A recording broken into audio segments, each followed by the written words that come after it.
بسم اللہ الرحمن الرحیم نحمدہ و نصلی علی رسولہ الکریم اما بعد۔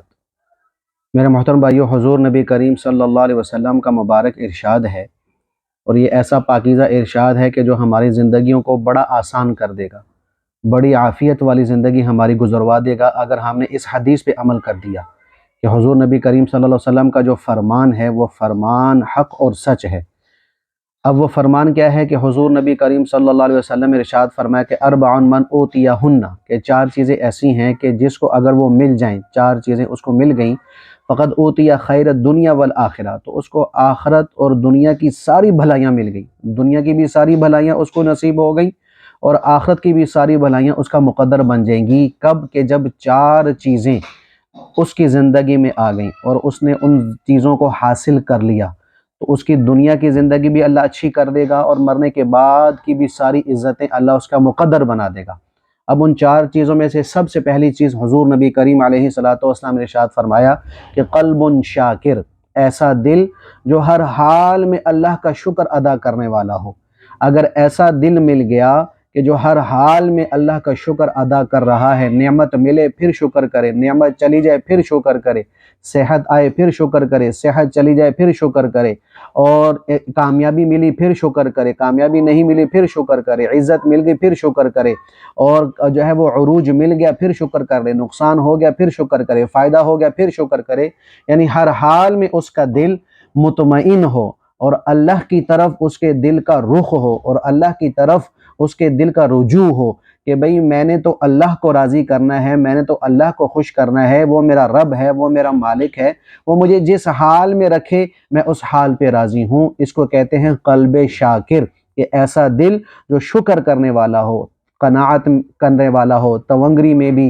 اور غربت میں بھی اور فراوانی میں بھی اور تنگی میں بھی اور فاقے میں بھی اور جو ہے وہ چیزوں کی فراوانی میں بھی، ہر حال میں اللہ کا شکر ادا کرنے والا ہو۔ تو حضور نبی کریم علیہ السلام نے ارشاد فرمایا کہ اگر ایسا دل مل گیا تو سمجھ لو کہ اس کو دنیا اور آخرت کی ساری بھلائیاں مل گئی، ساری بھلائیاں مل گئی،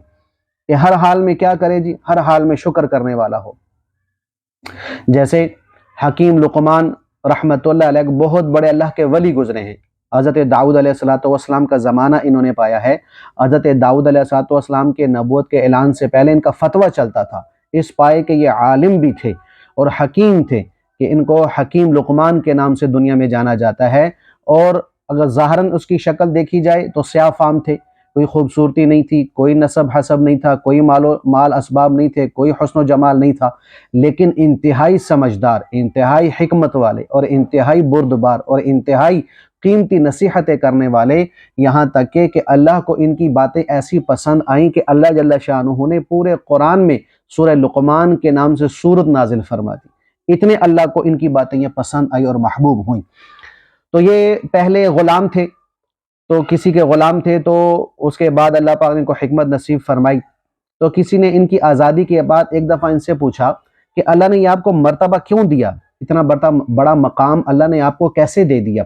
تو انہوں نے اس پہ واقعہ سنایا، واقعہ یہ سنایا کہ دیکھو میں ایک بادشاہ کا غلام تھا، تو وہ بادشاہ کی طرف سے مجھے بڑی آسائشیں، بڑی نعمتیں، بڑی سہولیات اور بڑی راحت کی چیزیں ملا کرتی تھیں۔ ایک دفعہ ایسا ہوا کہ بادشاہ کے ہاتھ میں آ گئی ککڑی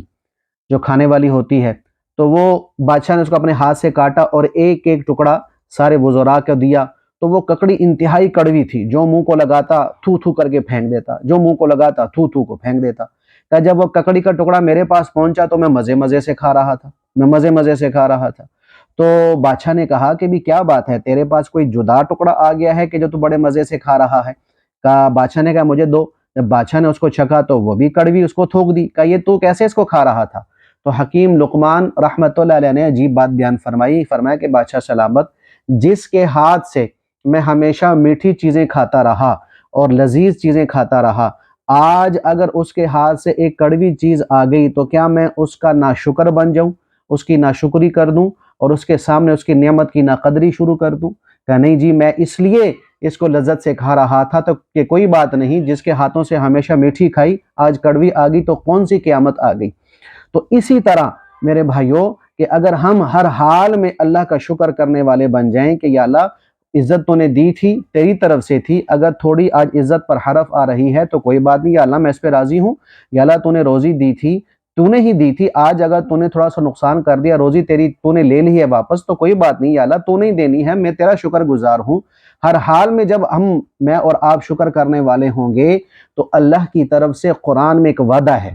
کہ جو قلب شاکر لے کے آئے گا، تو اللہ کا قرآن میں وعدہ ہے کہ لَإِن شَكَرْتُمْ لَأَزِيدَنَّكُمْ، کہ اے میرے بندو اگر تم میرا شکر ادا کرتے رہو گے تو میں تمہاری نعمتیں بڑھاتا رہوں گا۔ یہ اللہ کا وعدہ ہے، ایک نعمت باقی رہے گی، دوسرا اللہ اس نعمت کو بڑھاتا رہے گا، اس نعمت کو اللہ چھینے گا نہیں، اس نعمت کو اللہ خالی نہیں کرے گا، اس نعمت کو اللہ ختم نہیں کرے گا۔ یہ اللہ کا وعدہ ہے۔ اللہ جل شانہ جو اللہ ہے، جو رب ہے، جو مالک ہے، جو خالق ہے، کہ اس سے بڑھ کر کسی کی سچی بات ہو ہی نہیں سکتی، اس سے بڑھ کر کسی کا وعدہ سچا ہو ہی نہیں سکتا، وہ یہ وعدہ کر رہا ہے کہ اے میرے بندو میری نعمتوں کا شکر کرو، ہر حال میں میرا شکر کرو۔ تو جس کو حضور نے ارشاد فرمایا کہ قلب شاکرون، کے شکر کرنے والا دل مل گیا، تو اللہ کے نبی کیا کہہ رہے ہیں کہ دنیا اور آخرت کی بھلائی مل گئی، اور حضور نبی کریم صلی اللہ علیہ وسلم کیا فرما رہے ہیں کہ اللہ جل شانہ، حضور نبی کریم علیہ السلام نے یہ فرمایا کہ دنیا اور آخرت کی بھلائی مل گئی، اور اللہ جل شانہ قرآن میں وعدہ کر رہے ہیں کہ میں تمہاری نعمتوں کا اضافہ کروں گا۔ تو اس لیے میرے بھائیوں، ہم اپنے دل کو ہر حال میں اللہ کا شکر ادا کرنے والا بنائیں، اس پر محنت کریں، اس کا عادی بنائیں۔ اللہ سے دعا ہے اللہ ہمیں شکر کرنے والا